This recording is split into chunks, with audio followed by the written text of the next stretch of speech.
Hi, it's Janet Nambi again, your burnout coach. I was going to say work-life balance coach. We moved on from that, right? So I am today going to talk to you about foreign worker or immigrant worker burnout.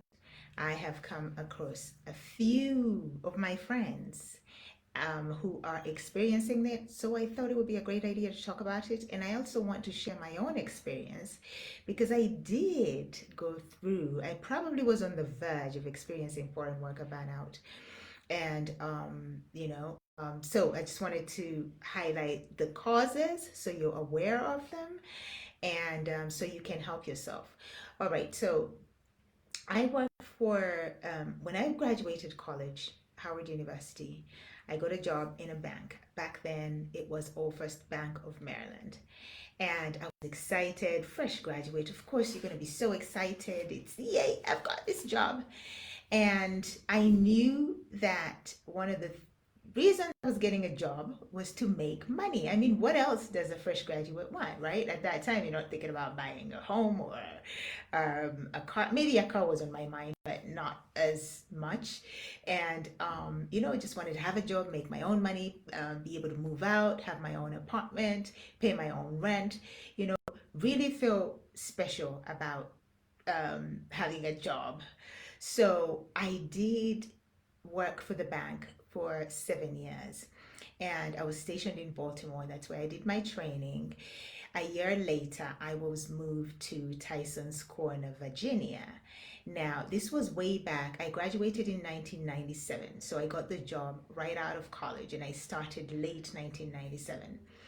And one of the things that I experienced back then that I have learned was having been a Muslim girl, a black girl, and with all these, DEI issues going on, back then it was, I think, a little more, it wasn't as aggressive. This DEI business wasn't as loud back then as it is now. But I had never really experienced serious racism or anything like that. I think I was the most naive child you could come across. So for me, actually, I did experience some racism, especially some um, unconscious biases when I was in the UK in my A levels. But I was clueless. I was naive. And sometimes it helps to be so clueless because these things pass you by. You just laugh it off and be like, yeah, whatever. So when I got this job in the bank, I mean, I was really excited. And, it was a cohort of trainees. So it was like being in college again. You're all fresh graduates. It was a good bunch of friends. Now, when I was sent over to Virginia, the Virginia office was opening up. It was brand new. They had just opened it and they were looking for people to fill the office. I was one of the persons who was shipped out there. And I had two bosses back then. Craig Underwood was my direct supervisor. Wonderful, wonderful guy. I'm mentioning his name here because I loved the experience he gave me. And actually, my bosses were really great. They held my hand, showed me all the ropes of doing the business after the training, handed clients over to me on a silver platter. I mean, I could have done anything. In fact, I rose through the ranks to AVP level 7 years later before I left the bank. However, I hopped around within the bank, and this is the reason why. I always felt like I did not fit in. Because you know what used to happen? Most of the clients that we had, of course, were wealthy. I was in the corporate department. We were dealing with businesses that were $10 million and above in revenue. And most of the clients that we were dealing with were wealthy, right? So these are majority of them were white males. We would sit around the table, discuss business, and of course there will be small talk about where their kids are going to school, what football teams they're in, and my daughter did that, my child did that. I did not have any children. I was in my early 20s. This little girl looking at them like, what are they talking about? Can we get over and done with this meeting already? And having thought that about myself, I did not allow myself to fit in, or I did not allow myself to create a comfortable place for me to work. So a few years later, I think it must have been about 3 years later, I chose to be transferred back to Maryland, back then to the Greenbelt office, where I felt that, you know what, there's going to be a lot more black people there because the Greenbelt office was dealing with a lot of businesses, minority owned businesses. And so I was like, you know, I'll fit in better there. Then I was moved over there. Then I get over there, and nothing had changed, you know, in my feeling and experience. If anything, the leadership was still great at that office. I remember a gentleman called Peter Black was running that office, and he was fantastic. I mean, all these gentlemen were wonderful. My colleagues were wonderful in helping me achieve whatever I needed to achieve. I mean, I was getting commission payments for work I did not do because I just contributed something, and they wanted to make me feel included. But I was holding myself back. And the reason we hold ourselves back usually is because of what we are thinking about the circumstance, what we are making it mean, or what we are thinking about ourselves and how we want to interpret fitting in, you know? So really, the problem was mine. I was holding myself back. Now, after Greenbelt, I decided, okay, I am done with running around looking for business. I want to go to the loan review department. So I was transferred over there. It did not get any better. I was taking the same mindset. So 3 positions within the bank in 7 years. There was some level of growth, but when I got to the loan review department, I felt like I had hit a ceiling. I did not want to go beyond or grow in the department. It didn't feel right. It didn't feel, in fact, I was not enjoying the job. It was desk work, it was reading, reviewing, analyzing, and yet I was used to going out and meeting people and doing all these games. In fact, some of the things that we used to do for our clients were we would take them out for golfing, we would go for outings all the time. I mean, the bank really treated us well. It really did. But going out to restaurants or bars, again, I would hold myself back. I would be like, okay, here we go. Everybody's drinking, and I'm just gonna be drinking soda. And, you know, if we were at the golf course, it was, how boring is this? It's gonna take so long. When can we be done and go home? I just was always pulling myself back with the way, because of the way I was thinking about my circumstance. So, one that's one of the reasons why we actually get ourselves into burnout. And of course, 7 years later, I decided, you know what, I've had enough, and I left. I mean, good reason is I had had my first child, and I wanted to spend a little bit of time with my child. I had to move to Colorado to join my husband. So yeah, you know, it was that's how my decisions turned out because of how I thought about myself in my role. But some of the things I want to highlight, there's 7 that I'm going to highlight today in this live that you want to watch out for if you're a foreign worker or an immigrant worker. Number 1, communication. Communication can hold you back. It can create a barrier and lead to burnout. Sometimes we feel frustrated when we are speaking from whatever accent it is. I mean, I did not have that problem. I was coming from the UK. I was, Uganda.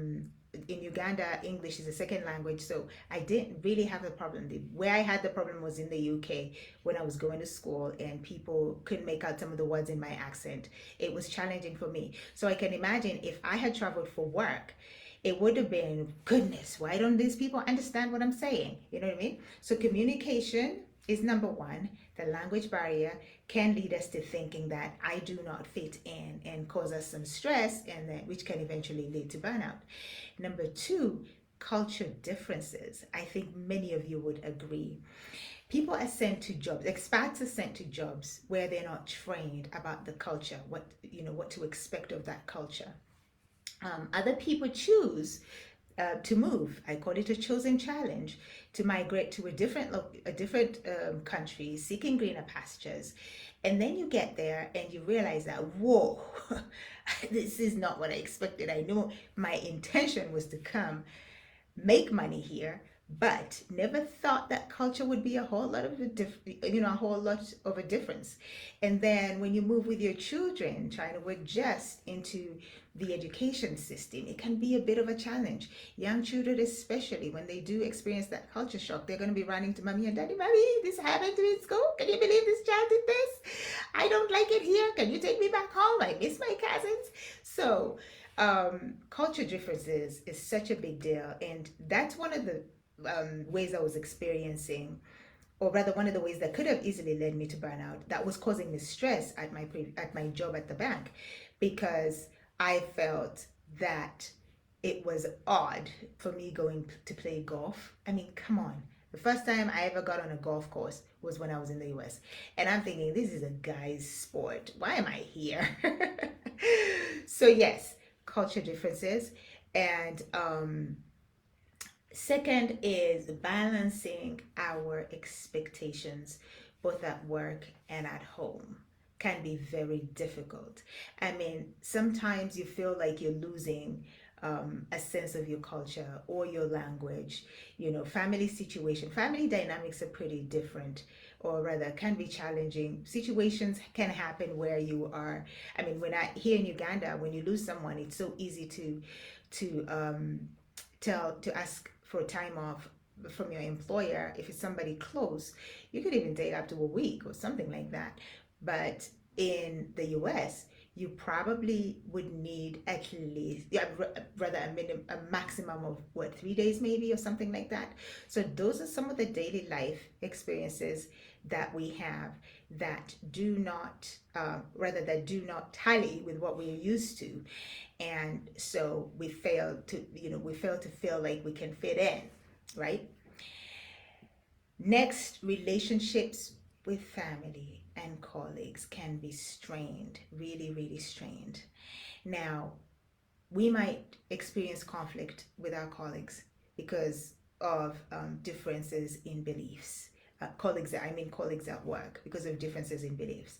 And sometimes we find ourselves arguing our point, trying to put our point across to be understood. And yet the other person probably has no clue, or cannot even talk about, or rather, can't come anywhere near to understanding your experience. So we strain relationships that way, right? It's, because of different beliefs in with conflicting cultures, I would say. So that causes us stress. And sometimes with family, it is, again, managing relationships. The way relationships work in one country is different from how they would work in a different country when you're faced with a job that has all these demands on you. So having, being able to balance that can be a little bit difficult. um, and then point number, I think I'm on number 5. Financial problems. What do I mean by that? Sometimes we find ourselves in situations where we are paid less than the people who reside in the, or rather, the people uh, who were born and raised in that country. I'm losing the word. But yeah, sometimes we might find that there's no equity in payment, and that really can rub you the wrong way, just as it rubs somebody the wrong way who is of, it really, yeah, you're a minority anyways, right? So it can rub you the wrong way when you've experienced these differences. Or sometimes, financial problems could be that uh, you've gotten a job, you've decided that, what, with this job, I'm going to move to such a location, move my family to such a location, and maybe you miscalculated. You did not look through all the detail that you need to be able to survive on the paycheck that you're getting.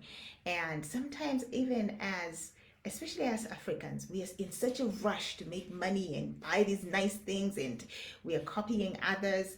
We do not take our financial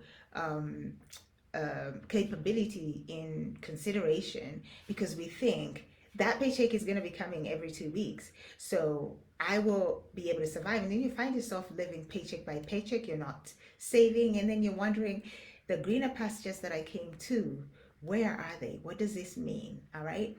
then guess what happens? You end up taking on a second job, a third job. Now you're really not showing up for your family because you're busy working, right? So, question is, what is the hurry, right? Lastly, number seven, social inequality. Again, this can also, now the two overlap, financial problems and social inequality. The overlap could be in, disparity in wages, or having limited choices, and sometimes people experience abuse from employers and the locals, in the way they're relating to them, and discrimination can happen to a foreign worker. Sometimes this discrimination is so subtle that you don't see it. I know now that if somebody came to me and told me that when I look at you, I don't see black, I would be offended. Because my question would be, why would you think that in the first place, right? Right? Seriously, why would you even think that I am going to think that you see black? You know what I mean? So some of there's these little, what they call maybe unconscious biases that might show up, and you may not be aware of them. And the more you suppress them, I remember when I was in school in the UK, a young lady said to me, she was the head girl actually of the school. She said to me, I was coming from the shower, and she said to me, "So Janet, are you trying to scrub the black off your skin?" And I just laughed it off. I was like, "You crazy?" I just laughed it off. But I kept getting these insinuating comments, one after the other, one after the other. And one day I actually, you know, not proud to say, but got in a fight with one of the girls. So the more you suppress, I mean, with our culture differences, especially from where I come from, we tend to suppress these things. And the more you suppress, the more it's going to turn into an outburst in the end. So, my friend, be on the lookout for any of these for yourself, and make sure that you are not getting stressed, which stress will turn into chronic stress, which can then lead you to burnout. If your mood is not, if you are always in a bad mood, or you're experiencing mood swings, stress levels are always high. It can easily happen because we put ourselves, and especially foreigners, we set this our bar so high on how much we can work. We're trying to fit in. We're trying to prove ourselves. We're trying to show that we can be as good as the local talent. So that competition that we throw ourselves at, it can really lead you to a whole lot of stress. And if that stress is not managed, it's going to turn into burnout. And from there, it could even lead to depression. There are so many people that I know who have passed away from heart attacks. He was in the house, nobody knew. For 2 days, he's been dead. I've seen so much of that happen. So much of that happen with foreigners. Bodies being flown back to their countries of origin for that reason. So you want to watch out. If you are experiencing stress, chronic stress, please do something about it. Do not allow yourself to get to that point where you will regret it or make your family regret it. I will be back here with acculturation, and also how can you avoid getting leading yourself to burnout. All right. Thank you, and I will speak to you soon. Bye bye.